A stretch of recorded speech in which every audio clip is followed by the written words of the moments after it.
जय श्री राम।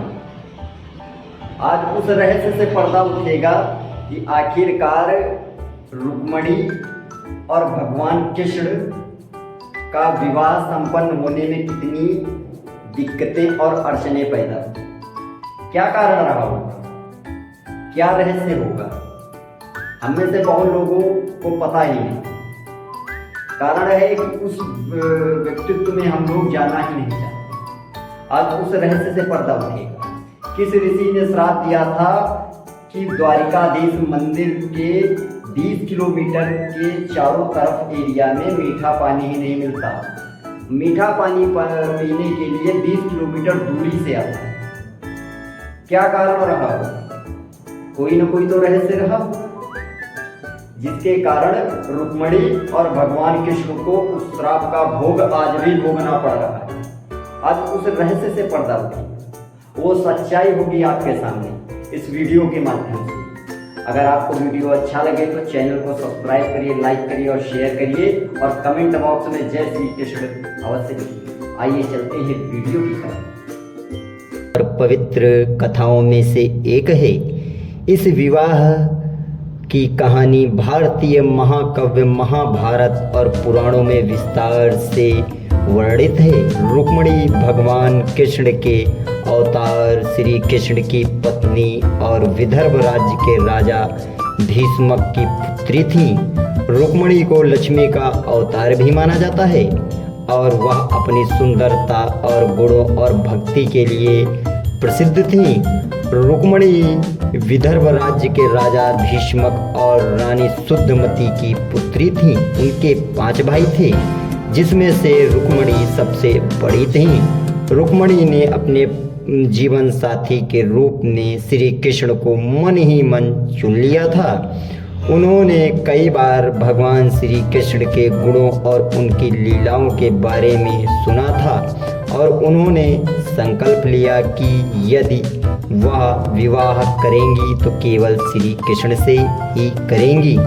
हालांकि रुक्मणी का बड़ा भाई रुक्मणी भगवान श्री कृष्ण से द्वेष रखता था और उसने रुक्मणी के विवाह के लिए शिशुपाल को चुन लिया, जो चेदी राज्य का राजा था। शिशुपाल भी श्री कृष्ण का विरोधी था। रुक्मणी इस विवाह से बहुत दुखी हुई और उन्होंने गुप्त संदेश श्री कृष्ण को भेजा।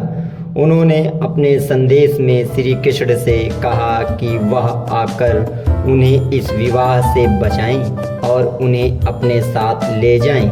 रुक्मणी ने अपने संदेश में श्री कृष्ण को यह भी बताया कि वह देवी मंदिर में पूजा के लिए जाएंगी और यह वही समय होगा जब श्री कृष्ण उन्हें आकर ले जा सकते हैं। श्री कृष्ण ने रुक्मणी का संदेश पाकर तुरंत विदर्भ राज्य के लिए प्रस्थान किया। जिस दिन रुक्मणी मंदिर में पूजा के लिए गईं, श्री कृष्ण वहां पहुँचे और उन्हें अपने रथ में बिठाकर द्वारका की ओर प्रस्थान किया। रुक्मणी का अपहरण देखकर शिशुपाल और उसके भाई और साथियों ने श्री कृष्ण का पीछा किया, लेकिन बलराम ने उनका सामना किया और सभी को पराजित कर दिया। श्री कृष्ण और रुक्मणी ने द्वारका पहुंचकर विधि पूर्वक विवाह किया। इस विवाह के बाद रुक्मणी द्वारका की प्रमुख रानी बनी। उनका विवाह हिंदू धर्म में प्रेम, भक्ति और समर्पण का प्रतीक माना जाता है। आखिरकार रुक्मणी को श्राप किस कारण मिला? श्री कृष्ण द्वारा रुक्मणी के अपहरण के बाद रुक्मणी अत्यंत क्रोधित हुई। वह श्री कृष्ण का विरोध करने के लिए उनके पीछे गईं और उनसे युद्ध करने का संकल्प लिया।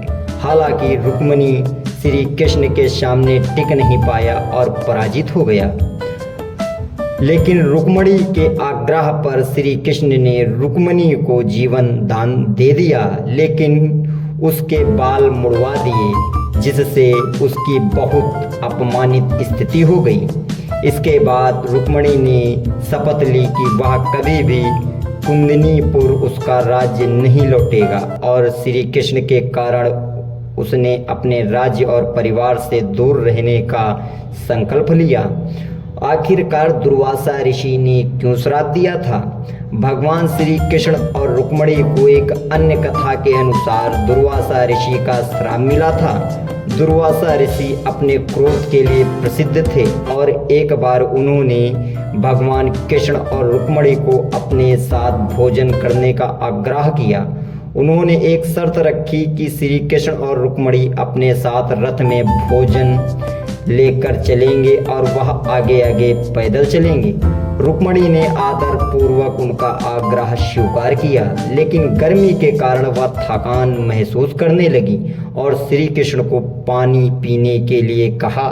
श्री कृष्ण ने अपने पैर के अंगूठे से भूमि पर वार किया, जिससे वहां गंगा का जल प्रवाहित होने लगा। रुक्मिणी ने उस जल से प्यास बुझाई, लेकिन दुर्वासा ऋषि को बिना जल दिए उन्होंने जल पी लिया। इससे दुर्वासा ऋषि क्रोधित हो गए और उन्होंने श्राप दिया कि रुक्मिणी को श्री कृष्ण से अलग होना पड़ेगा।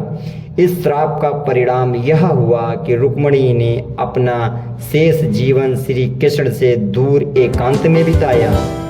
यह कथा भगवान कृष्ण और रुक्मिणी के जीवन के उस सुख दुख का पहलू उजागर करती है जिसमें वो महान प्रेम बल के बावजूद के लिए अलग हो गए। अब दुर्वासा ऋषि ने साथ साथ यह भी कहा कि आपके राज्य के 20 किलोमीटर आसपास कोई भी मीठा पानी नहीं होगा। इसीलिए द्वारकाधीश मंदिर और द्वारका भेंट मंदिर के आसपास कोई मीठा पानी नहीं है, केवल नहाने के लिए संगम है। भगवान श्री कृष्ण और रुक्मिणी का विवाह केवल प्रेम और भक्ति की कहानी नहीं है, बल्कि यह शाश्वत सत्य और धर्म की विजय का प्रतीक भी है। उनके विवाह में जहां रुक्मिणी का समर्पण और प्रेम दिखाई देता है, वहीं श्री कृष्ण की निष्ठा और धर्म का पालन करने की क्षमता भी स्पष्ट होता है। रुक्मिणी और दुर्वासा ऋषि से जुड़े श्राप उसकी कथा में गहरे नैतिक संदेश को भी प्रस्तुत करते हैं। अगर यह वीडियो अच्छा लगा हो तो चैनल को सब्सक्राइब करिए, लाइक करिए और शेयर करिए। कमेंट बॉक्स में जय श्री कृष्ण लिखें। फिर मिलेंगे किसी नए वीडियो में, तब तक के लिए जय श्री राम।